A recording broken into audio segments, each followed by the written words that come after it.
Hello, Jets fans, and welcome back to Game Over Winnipeg. My name is Liz, one of your regular hosts, and I am so excited to be here covering the fifth win in a row for your Winnipeg Jets, and I'm super excited to be joined by the one and only Murat Ates. If you're a Winnipeg Jets fan, you know him. If you're a hockey fan, you probably know him because of how good he is and how involved he is in the Jets community, and one of my favorite writers to read from. Always a pleasure to have you on the show, Murat. How are you doing tonight? I'm doing quite well. That is an incredibly warm introduction list, so thank you. And thank you for having me. Of course, it's always a pleasure to get you on the show to talk some hockey. You know, over the course of the season, we cover 82 games, so sometimes, you try and throw some guests in there, Jets fan guests, out-of-market guests. Sometimes you solo stream and you just shoot the shit for 30 minutes and hope for the best.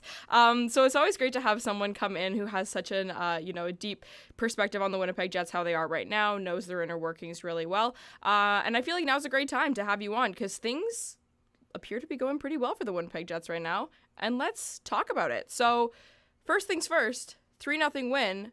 First shutout of the season for Connor Hellebuyck. What did you think of his game tonight, Murat? I mean, wow, is it really? That's a wild Connor Hellebuck stat. Realistically, he's been heating up for a minute, and you can even go back to the Tampa Bay game just before this one, where Winnipeg gets out to a 2-0 lead. But it's because he went post to post so well and made absolute robbery. It's because he stopped a breakaway. It was able to get Winnipeg into a good spot. And then I just thought that today was more of the same, except without the absolutely horrendous giveaways and things like that. It was a good defensive team game by the Jets. And you had Hellebuck looking big and boring and all those things that you like from him. That post-game interview was delight as well. I saw him call Nikolaj Ehlers' goal filth. And it's just, that's the Connor Hellebuck that everybody has been waiting for. And I think anybody sensible knew that Connor Hellebuck was arriving sooner than later. 100%. Yeah, that's always the thing when it comes to, early season shooting percentages. And if your team's shooting at 20%, you're like, oh, that's going to regress. That's going to chill out a little bit. The season started, we were rocking like an 850 save percentage for the team. And everyone's like, don't worry, guys. That's going to chill out. And now it's chilling out. And the Winnipeg Jets are winning games. But it's not all because of him. Who, Murat, did you think had a really fantastic game tonight? Let's dive right into that. Yeah, for me, I find myself, this guy isn't an underrated player. He's not the sort of person that people ignore, but I honestly don't think Mark Scheifele is getting enough praise so far this season.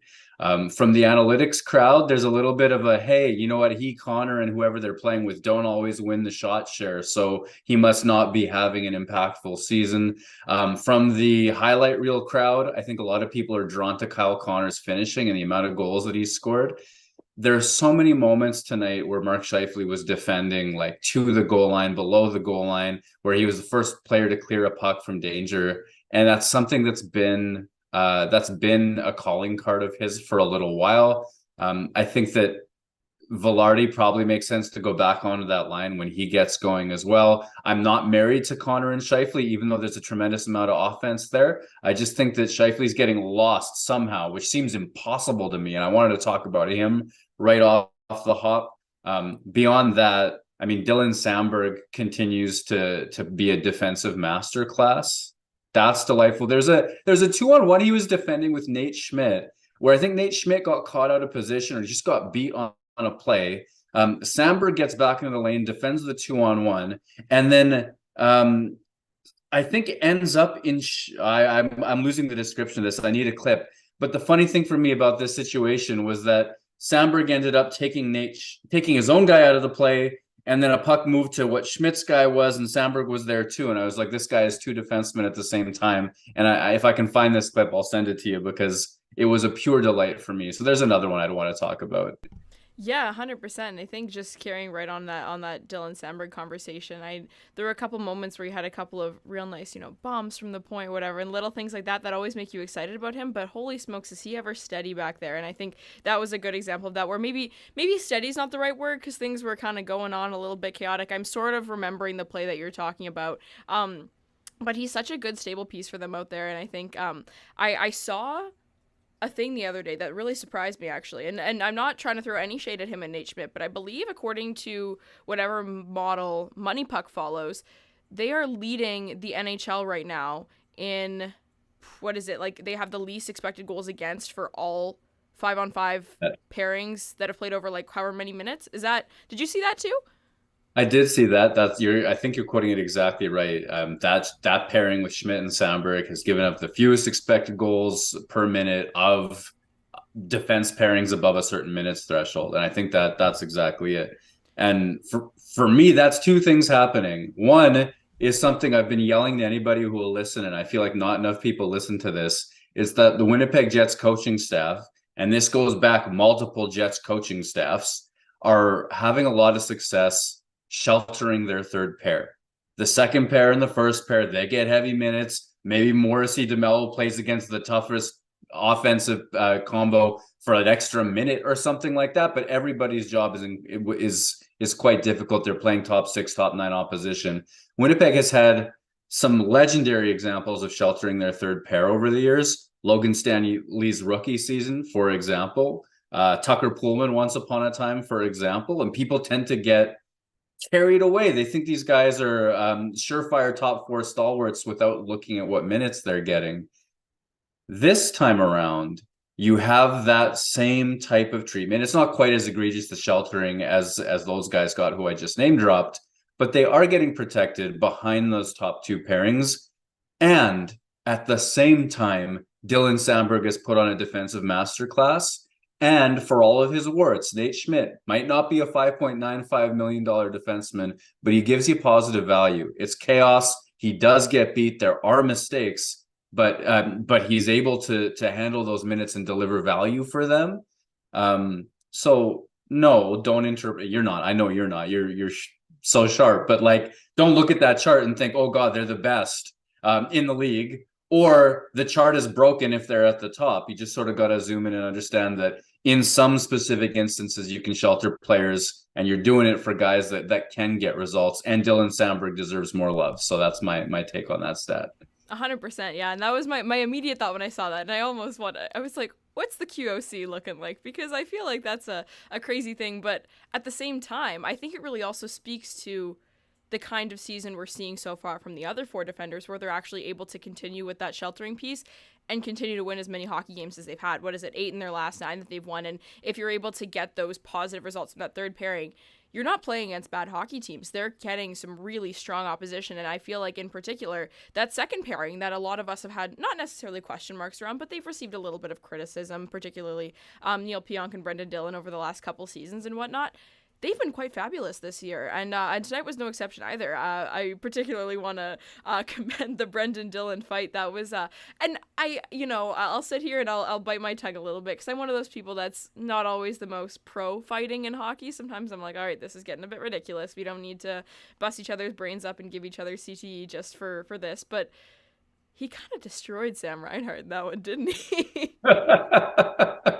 I mean, yeah, he did, didn't he? And I'm kind of like you. Like, my official policy is unnecessary brain injuries are like, it's weird that hockey stops hockey for that to happen.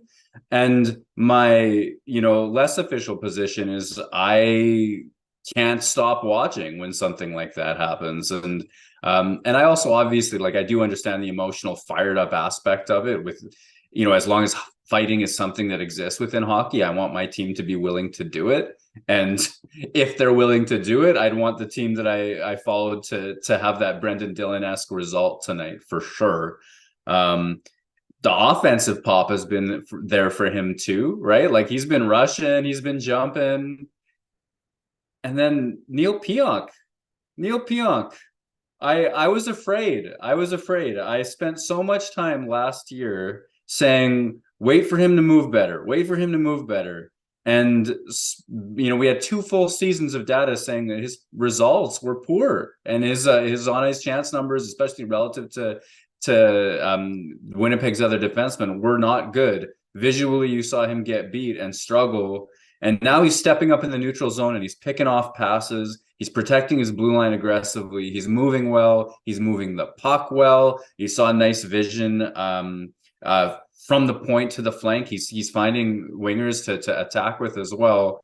And it's nice to believe this isn't this isn't Josh Morrissey goes supernova after his 2 down years. It's Neil Pionk becomes Neil Pionk again, which helps that second pairing. And with Dylan going like that too, then you're exactly right. The fact that Winnipeg's top 4 is having success means that you can shelter a third.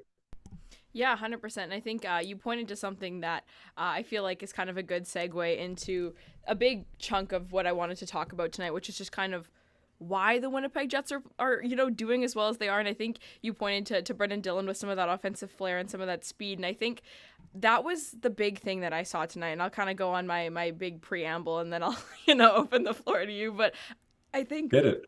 Pardon me, but Cheryl Pounder talked about it a little bit in her first intermission segment. And it was just kind of the way the Winnipeg Jets, in my opinion, kind of saw their success tonight was how quickly they were jumping on pucks and dealing with them properly and not allowing Florida to set up as properly as they probably wanted to. There was one instance in particular that was a perfect example of it, which is the really fast Brendan Dillon coming up the left side thing that you were talking about, where, Florida was trying to set up in their 1-1-3, and then Winnipeg Jets kind of they keep the puck, and those top forwards aren't really able to pick it up, so then they have to move that other guy. The center comes up a little bit, and all of a sudden you only have 2 defenders back there, right? And then Brendan Dillon has a little bit more room coming up the side there, and now all of a sudden they have all this space, and then that's what comes from the former half of what I wanted to say, which was, how well the Jets were managing the puck once they got possession tonight. But also, the other side of that was sometimes they were a little bit quicker with the puck than I feel like we've seen in previous seasons, where the minute they got the puck in their own zone, they weren't fooling around, and they were off to the races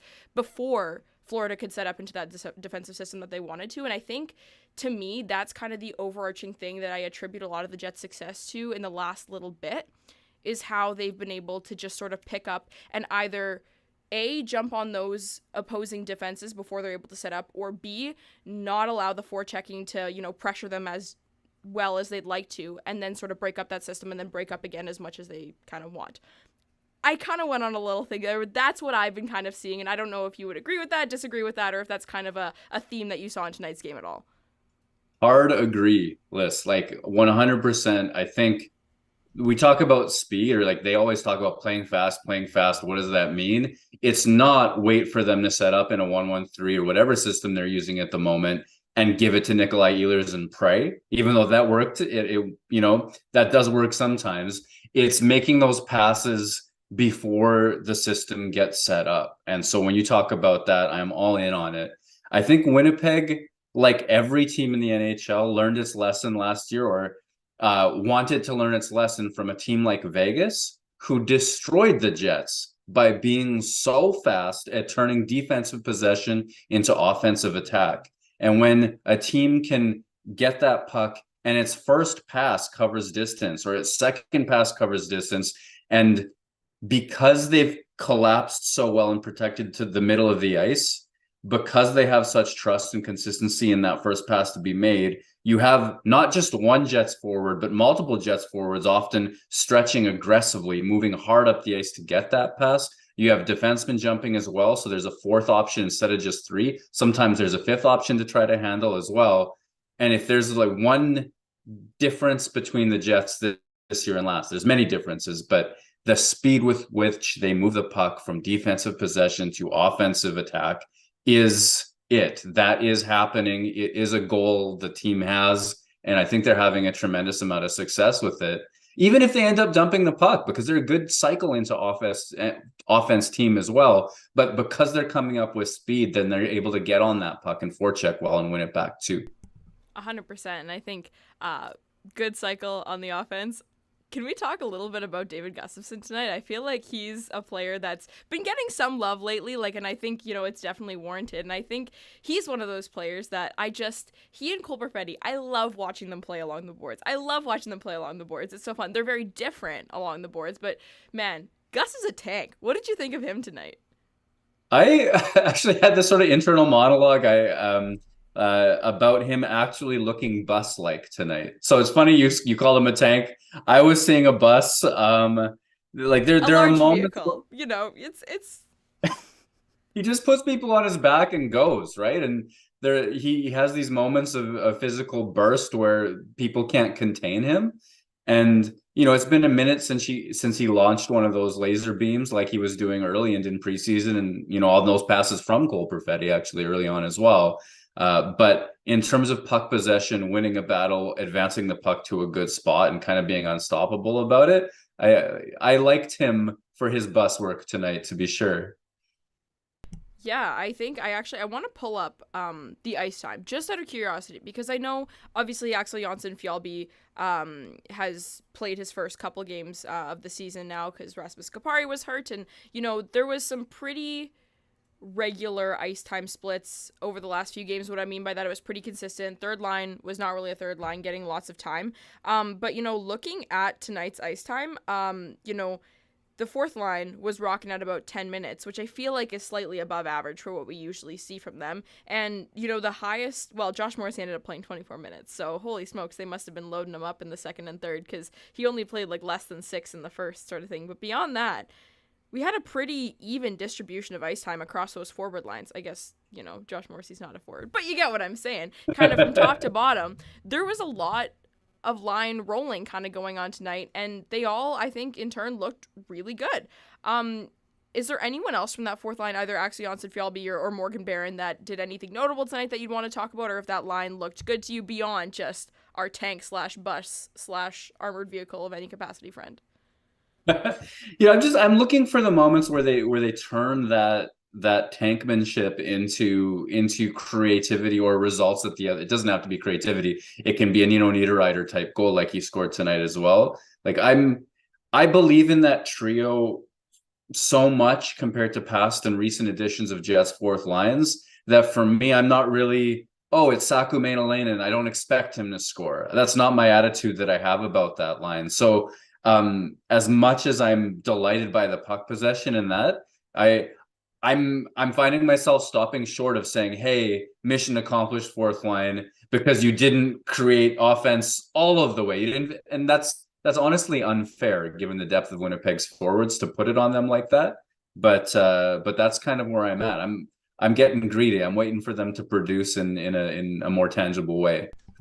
And man, oh man, like, can we just take a minute to think about how good that feels, that that's what we're looking for? It's not like, oh my gosh, we need this team to win hockey games. Like, we need everyone. Like, they're good, but can they be better? Because we know they have the untapped ability to. Like before, like you said, with the Sacramento Linens, the Kevin Stenlunds, you were getting what you were getting with those guys. It was the 4 goals on the year. Like, that was a big, kind of push from them. But all of these players, there's a little something there. And I think I border more on the side of excited than frustrated when they're not quite producing yet, because it's there and it's possible. And I think David Gustafsson is a good example of man, oh man, what a tough break that guy's had the last couple of years. Like, I remember when he scored his goal, what was it, 10 games ago maybe, the little thing popped up. It was like first goal since 2019, and I was just, oh, this poor little guy. Yeah. Like, I know he's wanted to do so well for so long, and then he was on the wing for a bit, which wasn't really a fit for his style of play, and just little things like that. And now we're finally seeing him look the way we've wanted Dave Gustafsson to look. And I think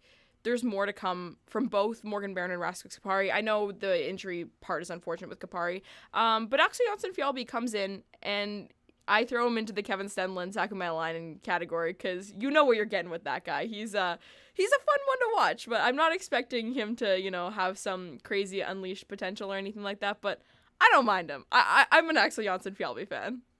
Yeah, I mean, if you can get the puck into the offensive zone, forecheck hard, make defensemen kind of a little bit concerned about the pressure that there's going to be on them, make that first pass a problem, tire some folks out, like, that's still an effective thing. PK work is still worth celebrating when it happens and all that sort of stuff.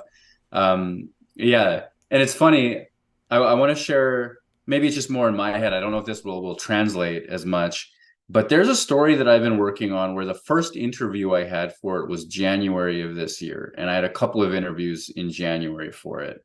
And then something happened, which I can't explain, had to put it on pause.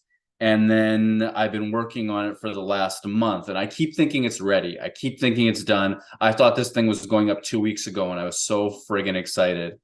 And my editors keep getting more ambitious about it. They want it, not just Jets fans to see it. They want other people to see it. I'm trying to sneakily build hype. But also today I had an argument with one of them, and I'm like, you're using the word though incorrectly based on my intention in this one thing.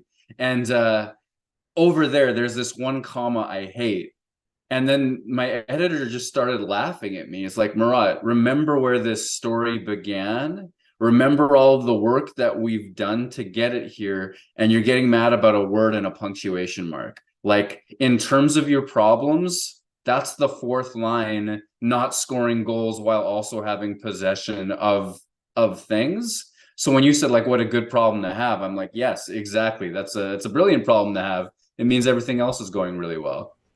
I get that there was a metaphor there, and I followed the metaphor. But now I'm just really excited about the story. Now I'm just I'm so really excited about sorry. this story. No, no. I'm like, a year of Murat work on a story, like, this is gonna be good. I'm very excited now. So, for those of Better you, be. If it I'm isn't, sure then oh no, what have I been doing?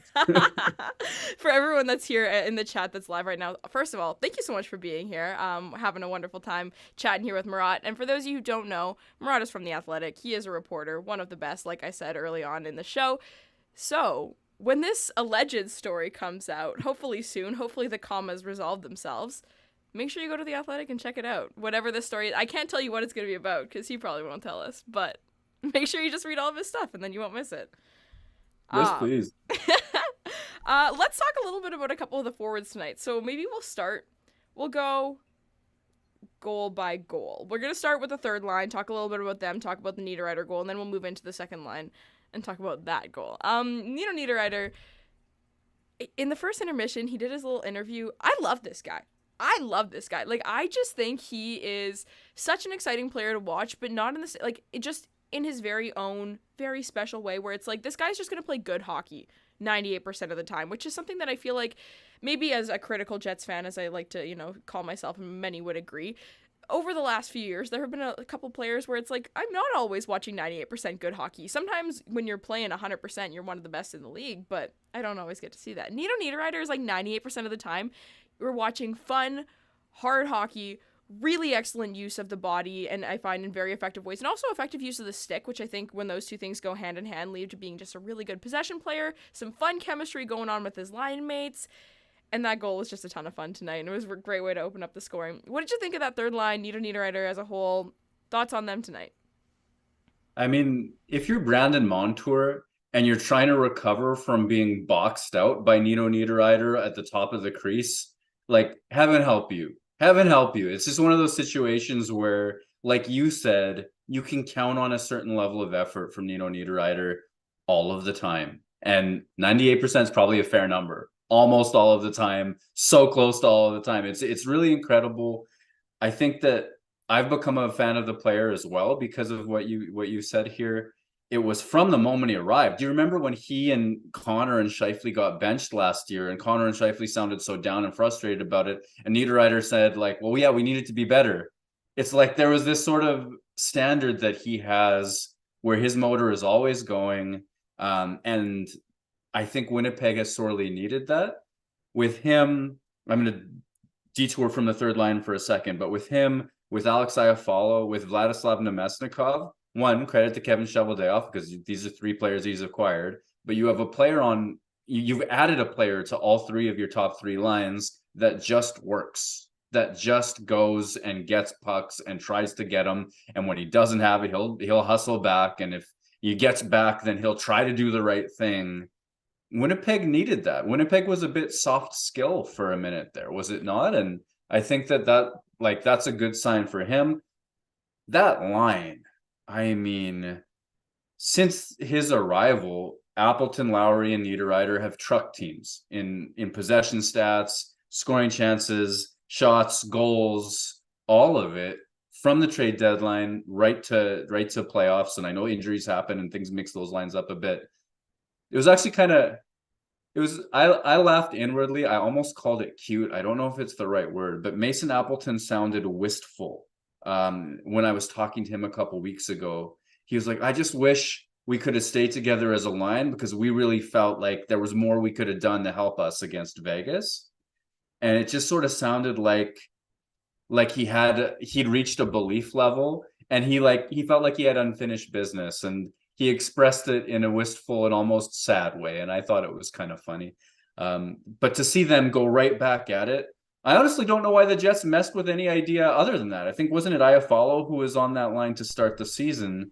Niederreiter belongs there. That is the trio of all four lines Winnipeg has right now, the most untouchable that you have. And I guess just to close my monologue on that, I've been arguing kind of hopelessly that if you give Adam Lowry line mates, he can still be Adam Lowry, and I like to see that one come home to roost a little bit. Yeah, 100%. And I think that overtime goal last game, the empty net goal tonight, like you love to see him do well, and I feel like lately it's just been constant doing well. And I'm not saying anything novel here. Everyone knows that this line has been excellent. And I think you're right that Nino Niederreiter is kind of the secret sauce on that line, just because I feel like he's kind of the secret sauce on any line. Like I liked the versatility he added to some of the other lines he played with just that net front presence. And I know that sounds like such a buzzword, but it's a legitimate thing with this hockey team that plays some, perimeter shots and stuff like that. It's nice to have someone down in front, but now you have Nemestikov and Iafallo, like you said, on those other lines where they're kind of filling that similar void. So it doesn't really become unique to the player at that point. But all that's to say, I think Nino Niederreiter is just an excellent third piece to kind of elevate that line. And similarly to what we were talking about earlier, with the whole idea of that Schmidt and Samberg pairing getting, part of the reason that they're able to be sheltered and succeed is because the other pairings have been succeeding. That this added offensive flair of this third line is so interesting to me because you can kind of throw them out there in a couple different circumstances, right? Where you can still put them out there and just shut down a top line if you have to and try and let, one of your top two lines score against the other team's, maybe not so dominant lines or anything like that. But lately, I'm admittedly not the best when it comes to line matching and paying attention to who's always playing against who, but I feel like they haven't necessarily been getting matched against those top lines lately, and I think that's possibly part of the reason why they've been succeeding. Maybe I'm throwing you on the spot here, but what was their matchup like tonight? Do you have any idea? Because I don't. It's funny that you should ask because I checked before I came on, and I don't always do that. But I've had conversations with Paul Maurice about line matching in the past and sort of some of his philosophies into that. And so I was just a little curious about this one. If he, how he ran Barkov, how he ran Bennett, and that. And the interesting thing is, you're exactly right. Adam Lowry did not get the hard match, whether that's Maurice successfully dodging it or Bonus just not caring because he's that confident. You know what I mean? That was not how it worked. Scheifele got a heavy dosage of Barkov tonight. The Nemesnikov, Perfetti, and Ehlers line got a heavy dosage of Verhaeghe. I struggle with that. I'm sorry. And Bennett and top six opposition. So from a certain lens, Winnipeg almost like failed to quote unquote protect Perfetti, Nemesnikov, and Ehlers like they've often tried to do. From a different lens, Winnipeg succeeded because it didn't have to, because Niederreiter scored anyway, because Ehlers went through not the entire team, but because Ehlers scored one of the goals of the season anyway. Like that's just nice heady stuff as a Jets fan. I'm sure it is. 100%. And now we got to talk about it. No, we have to talk about it. Nikolaj Ehlers has been such a fun player to watch for his entire career. And the thing with being a fun player to watch is when you're not at 100%, your fans are always like wanting more from you. And it's like, it's not your fault that the expectations are so high. It's it commends how well you play most of the time. But Jets fans have been wanting more from Nikolaj Ehlers for a good chunk of the early part of this season. And lately, I think we've been seeing, the resurgence of what we know he can do. And I'm not, trying to fault the player in any capacity. I know the neck thing or whatever it was, and, that became a big focal point. Never mind the sports hernia from last year and just, lots of movement with line mates and all these kinds of things. All that's to say, we know who Nikolaj Ehlers is. And tonight we saw a very Nikolaj Ehlers type goal. I loved the Nemestikov work on the boards. I loved the Cole Perfetti kind of screw up that turned it into an even more of a highlight reel goal because Nikolaj Ehlers had to do the little, football thing with the little kick to the stick and all those kinds of things. And then what was it, Brandon Montour or who was it Forsling? I don't know who the defenseman was. Poor guy. And maybe he'll remain nameless for the sake of his pride, because that wasn't a great look for him. But for us, like you said, one of the goals of the year. Holy cow. Yeah. What can we even say? It's it's a Nikolaj Ehlers goal that's been a long time coming, because I'm with you. The start to the season was poor. A guy that has led the Jets in points per minute forever was amongst, in the bottom half. That's strange. He was missing assignments. He was missing his shots. He was making curious decisions and playing jazz without actually doing the thing that that's always there, but he usually does that and, produces a lot of offense. And then so he makes the take of the Perfetti pass. He goes behind his back. He gets his feet going.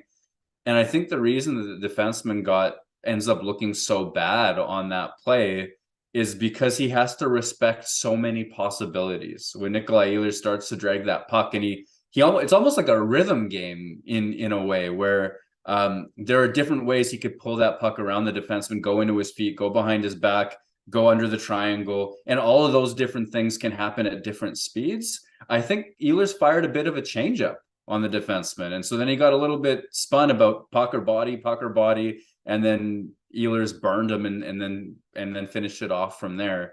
That's something you can only do when you're that much faster than everybody else is, and it's fun. I think. Okay, here's my rant. This is not hyping the goal as much as it might be appropriate, but I think of players who can create space and who can exploit space. Nikolaj Ehlers can create space with his speed. He can exploit space as well. Probably the player who can exploit space in the middle of the ice offensively better than anybody for me is Kyle Connor. He can also create with his speed, but he's not creating that space with his physicality. Complete flip. Nino Niederreiter, we were talking about a second ago. He can create that space with his physicality. He can burrow through guys. He can burrow through coverage, get to the net front, and all of those sorts of things. And I think that Winnipeg finally has balance. They can finally beat you in a few different plays, so that, if they're playing a cycle, somebody can dart into space quickly. If they're in transition, they can use their speed to open up space. I'm sort of losing the articulation of this as I go, but I think the complementary ability that Winnipeg can make space in different ways and still has the top end power to exploit it and score and do good things with the puck once they have a half second is why the offense is there at 5-on-5.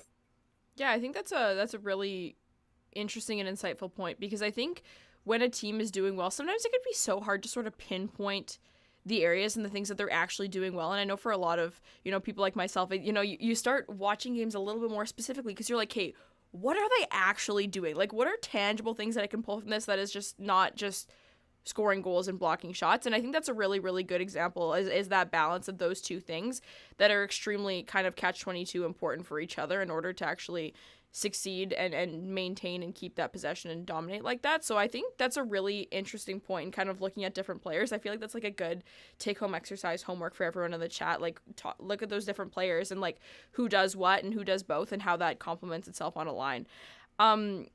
I think I've kind of, I've been a little bit greedy with Murat's time tonight. We're rolling up on 30 minutes on the show here. So I'm going to open up the chat to any quick questions here that we can use to wrap up the show. So while I give you guys a chance to type any of those out if anyone has any questions for Murat, I just want to talk about the vibes a little bit for a second, because they're really good right now. I was so fired up this morning, man. Velarde comes out in a full contact jersey. Everyone seems excited to be here. And Rick Bowness is back with the team after a month-long absence. We don't, we are so pleased that he's able to be back, not just because the individual that we really like is back with the team, but because it means the circumstances that brought him away from the team in the first place are looking up, which is what we all wanted, and we're all hoping for immediately in the first place. What do you think this does for the team, Murat, to have him back here and win this game like that tonight? Yeah, there was no world in which Winnipeg wasn't going all heart, all hustle, like tonight. There'd be an inspirational factor to having him back for sure, and like look, Dad, look what we can do. Almost sort of feeling. I imagine that would go into it too. Help me. I haven't had too many behind the scenes dealings with Rick Bowness, but I've had a couple that genuinely shine a positive light on. Like, he is everything, as far as I can tell in my limited dealings, everything that everybody says he is. A genuine person who cares about people, who figures out ways to show people that he cares. And I think it's an important piece of his character, I think. And from talking to people who know him, Judy is at the absolute center of that as well. So that she would be doing better to the point where he feels comfortable returning and giving all of himself to the Jets. That's just tremendous news. It's wonderful. If I've interpreted sort of what he said today in that video, in that video that went around, that was from the scrum in Florida. She's been on a medication for about 5 weeks. They're getting the results they want. He still prefers that somebody's with her, at all times. So they've been in Florida together. Now she's going to fly on the team plane a couple of times, which is unusual. Get down to Winnipeg, spend another couple of weeks in Winnipeg. And then when Winnipeg hits that road trip in December and goes to Denver, she's going to stop off there. And they also have a son, Richard, who works, or does he work, or does his wife work for the Avalanche? I just got twisted up, but she'll have family there as well. The idea that she's getting on airplanes and that he's feeling comfortable to coach again, it puts this whole season in the Winnipeg Jets land has been a story in remembering what matters, I think, and family and dear friendships and all of those sorts of things. And those things, that Winnipeg's gone through some tough stuff, but I think that it's responded to it the right way, taking the time, doing the thing, offering the resources, whatever else that it's been. And I think that's part of, in addition to just playing well, I think that's part of why vibes are good. I think that's part of why the sentiment around the team is like, they're getting results the right way on the ice. They can sincerely say, like Scott Arniel, who's done a great job, can tell us about the Neil Pionk, Alexei Houde, Samberg, Tony Nato friendship situation with Adam Johnson's death, that this is an organization that never shorts. Well, you never have to worry about them doing anything but the first class option when it comes to these bigger things.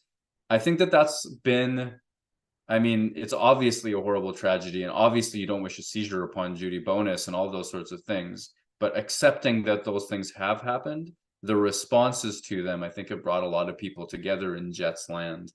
And I think it's credit to them for how they responded. 100%. That's exactly it. It's all those awful things. You can't control what happens, but you control the response. And you're definitely right that I think there's been some positivity around the team and how the reception to these events and things happening, as unfortunate as they are. So I think it all leads to this team feeling, united in a certain capacity and working towards that common goal that we all, want them to. So definitely some positivity going into the next stretch. Thanksgiving in the US is always kind of a benchmark for how a team is doing. A little temperature check, just like a turkey. That was really bad. I can't. Well, listen, I'm sure there was a metaphor in there, but I'm kidding. I wanted to say one other temperature check is when Axel Jonsson-Fjällby got called up last week, and he did his scrum.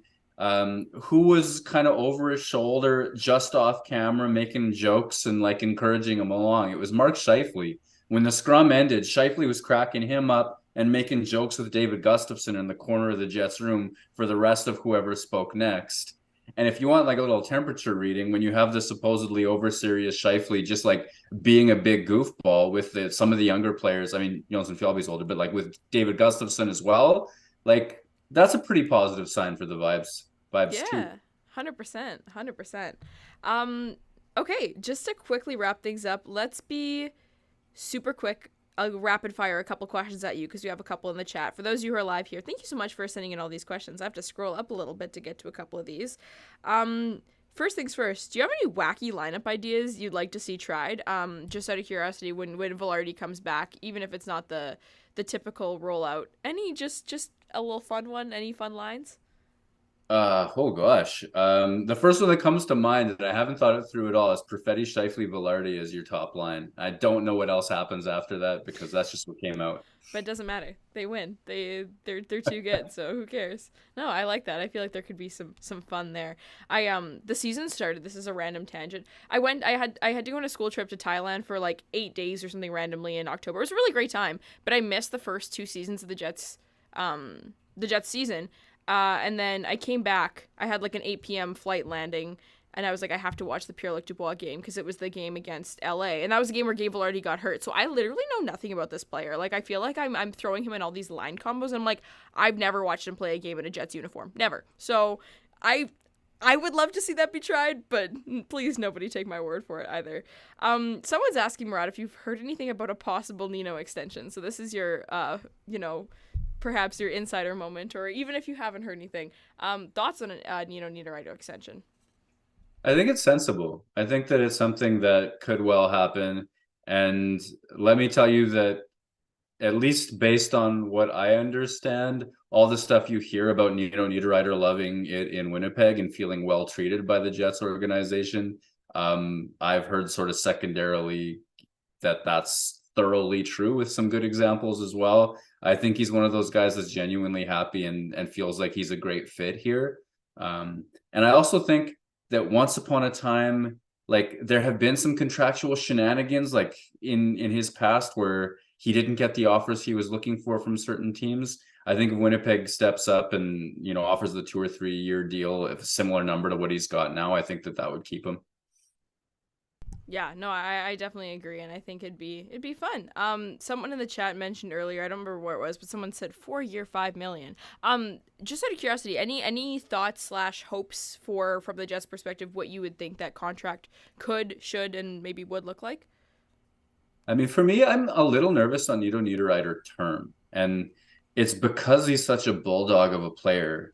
I think of what makes him effective, effort and explosiveness is such an important part of that.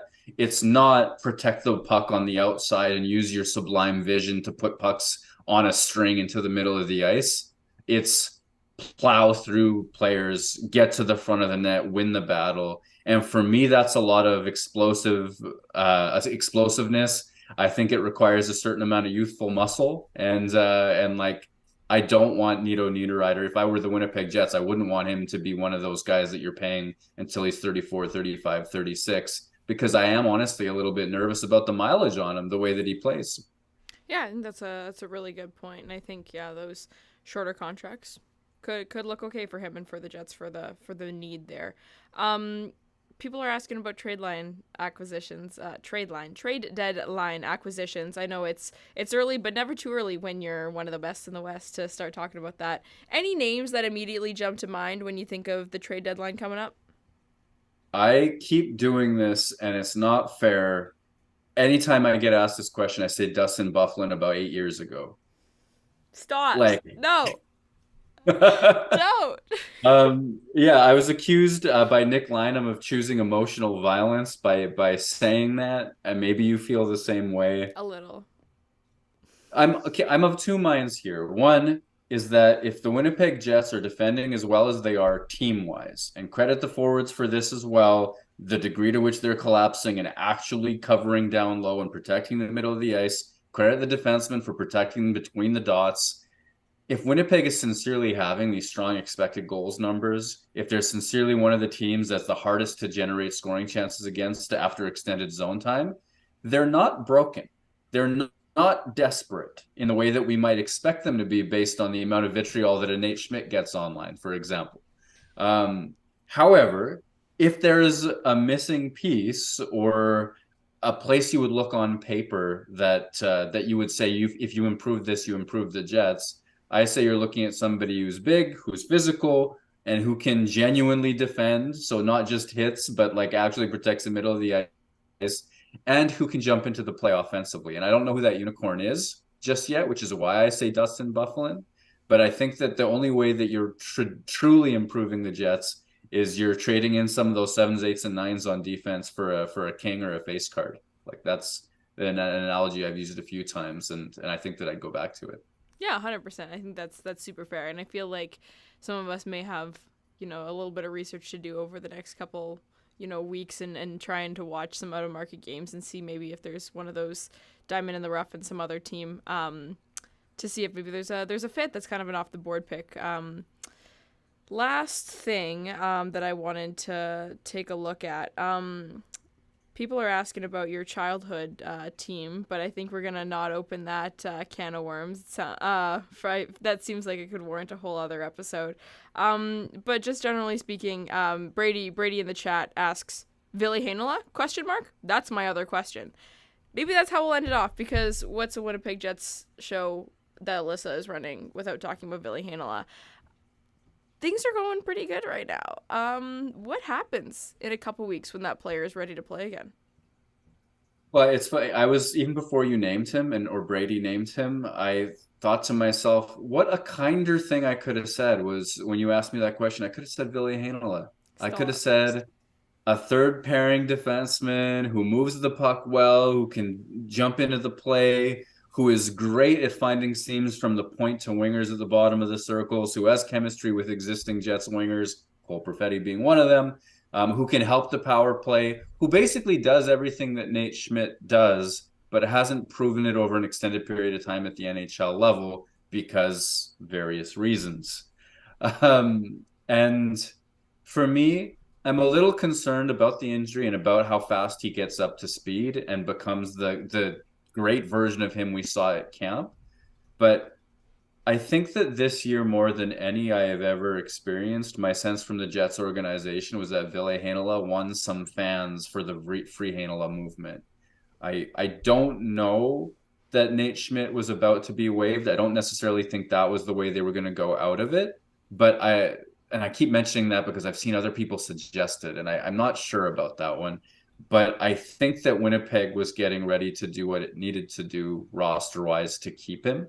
And I think that the way that he was playing, especially at the end of preseason as those rosters ramped up, such quality that it's such a shame he got hurt the way that he did.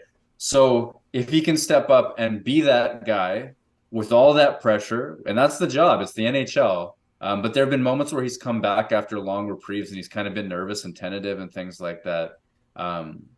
So my thought on Ville Heinola is give him a shot, get him practicing, give him a job on the third pair, and then be prepared for chaos, because it's not a guarantee he's going to be as good as he was for those 2 or 3 glorious weeks at camp. Mm-hmm. Yeah, no, and what a upsetting end that those came to. But I agree with you, and looking at how that third pairing is looking right now, doesn't look like a terrible recipe for success to throw him into that situation, but only time will tell. So I think that wraps up our time for today. I've been keeping you all here, but it's been a lot of fun. This has been a great show. I love talking about the Jets when they are doing super well. Love diving a little bit into why that is. And no one better to do it with than Murat Ates from The Athletic. So Murat, thank you so much for joining me tonight. It's always a pleasure to have you on. For everyone who's here live in the chat right now, make sure you like this stream and subscribe on your way out. For those of you listening back tomorrow or whenever you listen to the shows, thank you so much for tuning in. We will see you on Sunday. I believe the Jets are headed to Nashville. They play an evening game to a certain capacity, probably a 7 p.m. start, something like that on Sunday. So got a day off tomorrow and then back at it again. Hopefully looking to add another one to the tally. It's always fun to beat those Central Division rivals. So have a good night, everyone. Thank you so much for tuning in. We will see you next time.